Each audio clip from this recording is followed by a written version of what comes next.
The average American backyard garden produces about $600 worth of food per year. A medieval cottage garden half that size generated the equivalent of $2,000 to $5,000 in food, medicine, dye, and trade goods combined. Your garden grows tomatoes and zucchini. Theirs grew a plant that sells for $10,000 a pound today. Another one that made the city of Toulouse so wealthy, it built stone mansions that are still standing 500 years later, and a root vegetable that replaced an entire medieval pharmacy. You're not growing the wrong amount, you're growing the wrong plants. 10 crops that medieval families depended on have been quietly dropped from every seed catalogue, every garden centre, and every agriculture course in the Western world. Not because they stopped working, because they worked too well to fit inside a system that needs you buying seeds every spring. By the end of this video, you will know exactly which plants turn a backyard into a self-sustaining engine of food, medicine, and trade value, and why nobody selling you garden supplies wants you to find out. Number 1. Saffron crocus. You can grow the most expensive spice on earth in a backyard raised bed. 1 pound of saffron requires 75,000 hand-picked flowers. At retail, that pound sells for $1,000 to $5,000, depending on grade. English farmers in Essex grew saffron as a cash crop so profitable that an entire town eventually renamed itself after the plant. Saffron Walden, originally Chepping Walden, adopted the saffron name as the crop dominated its economy. The town coat of arms still features crocus blooms. At its peak, a single acre of saffron crocus generated £6 per year, a sum that would take a labourer months to earn. The crocus itself is a perennial bulb. You plant the corms once in late summer, and they multiply underground every year. Each flower produces 3 tiny red stigmas that you pinch out by hand and dry. It takes about 150 flowers to produce 1 gram. But 1 gram of grade A saffron retails for $6 to $12.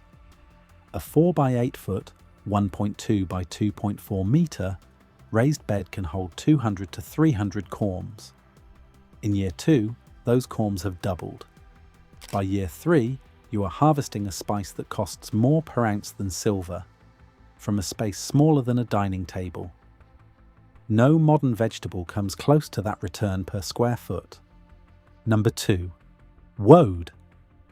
Before synthetic dyes existed, before indigo arrived from Asia, there was exactly 1 plant in all of Europe that could produce blue dye. Woad. Isatis tinctoria. And the regions that controlled its cultivation became some of the wealthiest in the medieval world. The triangle between Toulouse, Albi, and Carcassonne in southern France was called the Pays de Cocagne, the land of plenty. That name exists because of woad. Merchants who traded in processed woad leaves built stone mansions in Toulouse so grand that they still stand today. The Hôtel de Bernuy and the Hôtel d'Assezat are 5 centuries old, and they were funded by a garden plant. In parts of Germany and France, laws banned the use of imported indigo to protect the woad trade, with severe penalties for anyone caught breaking the monopoly. 1 crop, 1 colour. Entire economies built around a leaf you can grow in a flower pot. Woad is a biennial that grows to about 3 feet, 0.9 metres tall.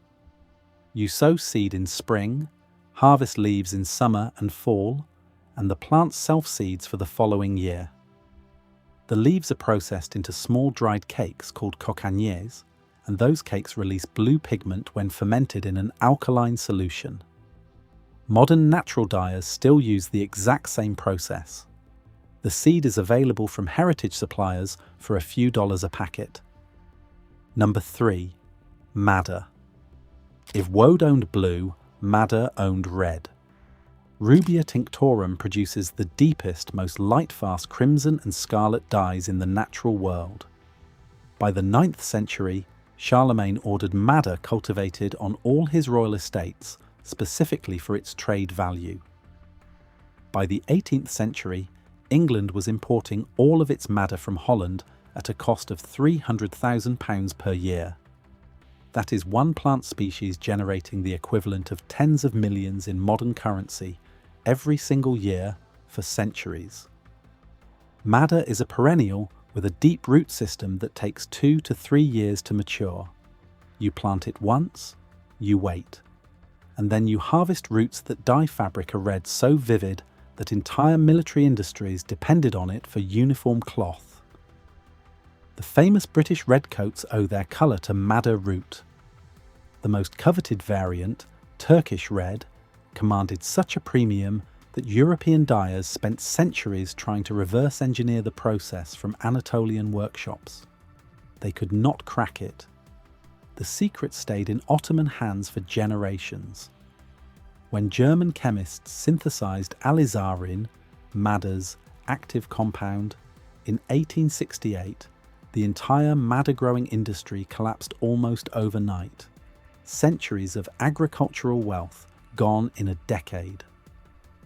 For your garden, madder is a low-maintenance perennial ground cover. The roots spread underground and produce dye material that sells to natural dyers and fibre artists at premium prices. A single established patch provides harvest material for years. Number 4. Comfrey. This plant produces more usable biomass per acre than almost any temperate crop on Earth. Researchers at the Bocking trials in Essex, England, measured fresh yields averaging 33 tonnes per acre, 74 metric tonnes per hectare per year for the Bocking 14 cultivar, with some experimental plots and tropical growing conditions pushing yields above 100 tonnes, 224 metric tonnes. You can cut it 6 to 8 times per growing season and it comes back every time. But the real value is what is inside the leaves. Dried comfrey contains 20 to 30% protein, higher than most feed crops. The nutrient profile reads 3.5-1.2-8.4 NPK, which means it rivals commercial potassium fertilizers. Medieval farmers knew comfrey as knit bone because of allantoin, a compound that stimulates cell reproduction and was used to treat fractures, sprains, and wounds for over 2,000 years. The Greek name symphytum literally means to grow together.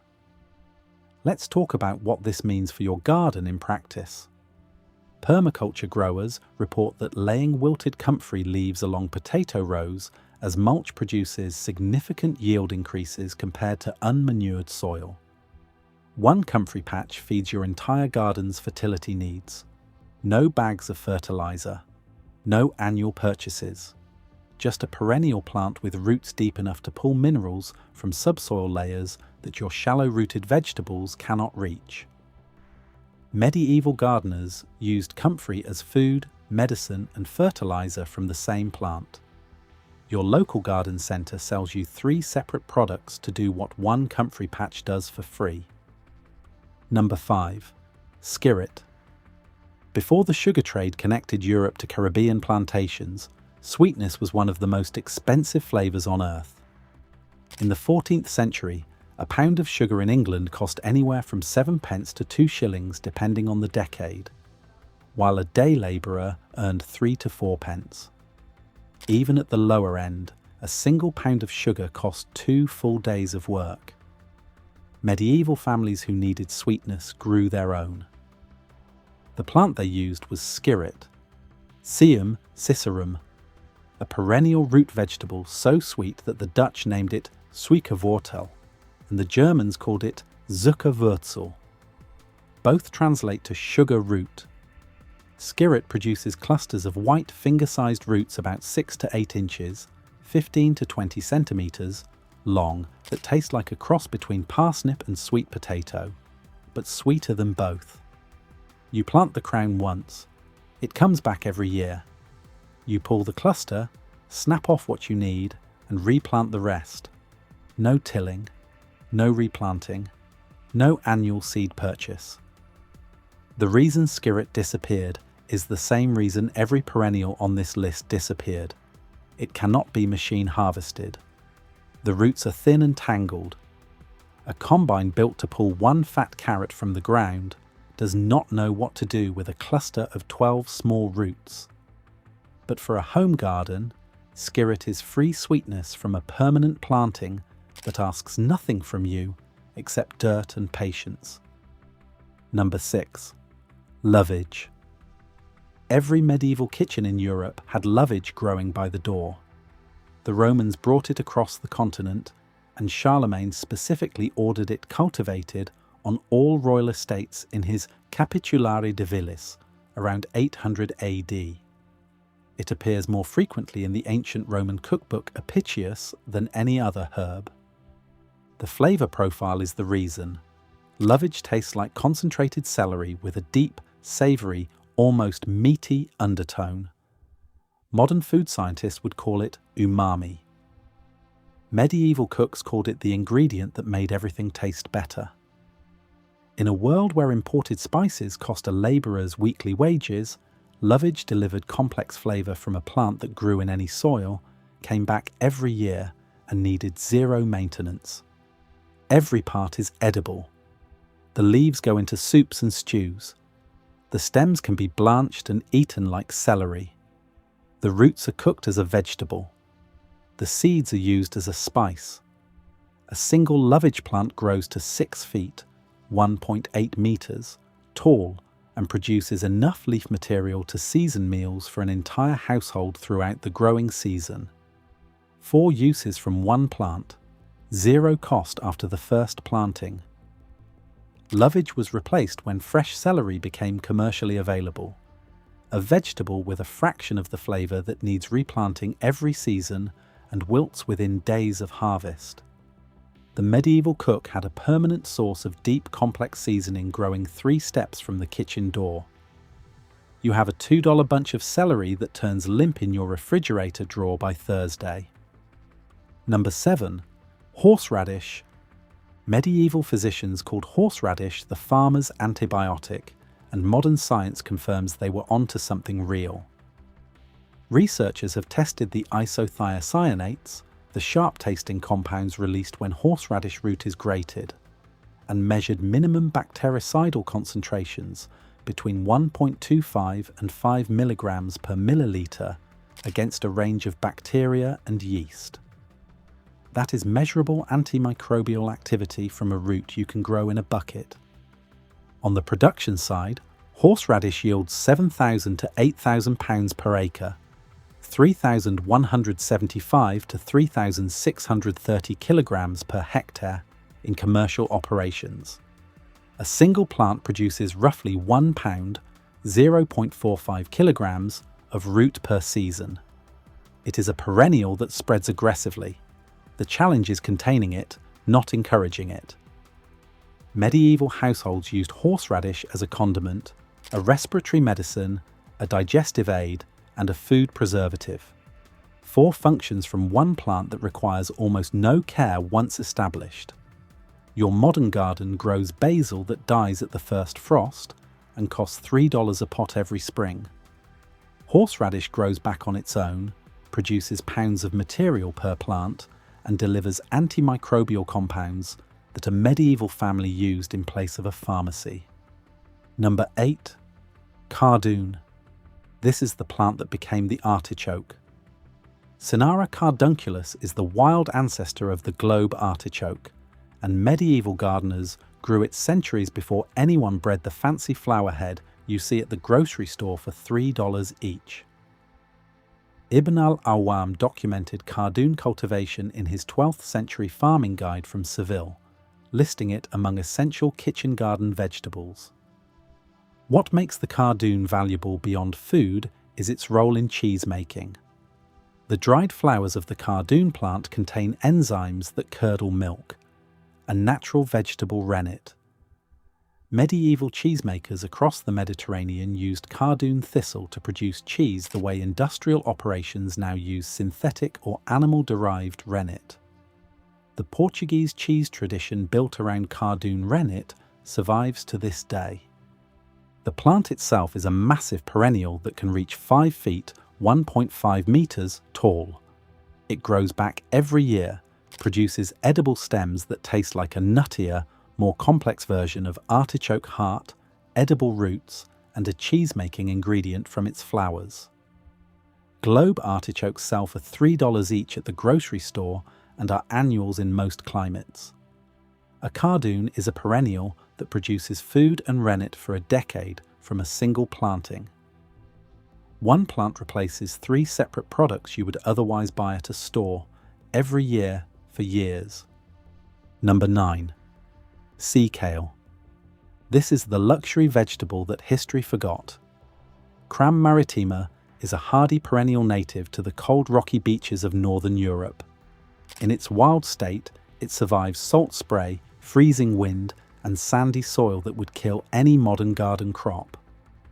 Georgian and Victorian gardeners discovered that if you blanch the shoots in winter, covering them with a pot or bucket to block the light, the plant produces tender, ivory-coloured stalks with a flavour somewhere between asparagus and hazelnuts. Sea kale became one of the most expensive vegetables in Victorian England, selling for 9p a basket when a labourer earned less than that in a day. Thomas Jefferson grew it at Monticello between 1809 and 1822. It appeared on the tables of England's wealthiest estates throughout the Regency era. The plant is a perennial that returns every year without replanting. It produces harvestable shoots in late winter and early spring, exactly when your garden has nothing else to offer. The flower buds are edible too, with a flavour similar to broccoli. Asparagus gets all the attention as a perennial luxury vegetable, but asparagus needs well-drained fertile soil and careful bed preparation. Sea kale grows in sand, chalk and rocky ground that would starve an asparagus crown. It does the same job, in worse soil, in colder weather, and with a longer productive lifespan. Number 10. Elecampane. The last plant on this list is the one that ties everything together. Elecampane, Inula helenium, contains one of the highest concentrations of inulin found in any plant. Researchers analysing the root found inulin concentrations reaching 44% of dry weight when harvested in October. That is nearly half the root by weight, consisting of a prebiotic fibre that your gut bacteria need to function. Medieval apothecaries used elecampane as the base ingredient in Pocio Paulina, a digestive wine preparation prescribed across Europe. Welsh physicians in the 13th century documented its use for treating burns. Renaissance families gave children sweet confections made from elecampane root and licorice on Easter Monday. The root also contains volatile oils at 1 to 4% concentration, including sesquiterpene lactones, compounds with documented antimicrobial and anti-inflammatory properties. Elecampane is a tall, striking perennial that grows to 5 feet, 1.5 meters, or more, with bright yellow daisy-like flowers. It thrives in partial shade, poor soil, and damp conditions. You plant it once and harvest roots as needed for years. The timing matters. Harvest in October, when inulin content peaks at 44%. Spring roots contain only 19%. Medieval apothecaries knew this instinctively. They harvested in autumn. A modern bottle of prebiotic inulin supplement costs $15 to $25 and lasts a month. One elecampane plant produces that same compound for free every year from a corner of your garden you are not using anyway. Every plant on this list shares 3 qualities your modern garden vegetables do not have. They are perennials or aggressive self-seeders that eliminate the annual cycle of buying, planting, and replacing. They serve multiple functions: food, medicine, fertilizer, dye, trade goods from a single planting. And they generate more total economic value per square foot than any row of tomatoes, peppers, or lettuce ever will. Medieval gardeners did not think about gardens the way you do. They did not grow decorative food. They grew integrated production systems where every plant earned its space by delivering multiple forms of value simultaneously. Saffron generated trade income. Comfrey fertilized the soil for everything else. Horseradish replaced the pharmacy. Woad and madder funded entire regional economies from a crop that regrew every year. We traded that system for one that needs you back at the garden centre every March, buying annuals that produce one thing for one season and then die. You spend $200 on seeds and transplants. You water, weed and fertilise for 4 months. And at the end of the season, you pull everything out and start over. A medieval gardener planted once and harvested for a decade. The math is not complicated. The plants on this list do not work the way your garden does. They produce for years, they compound in value, and they ask almost nothing in return.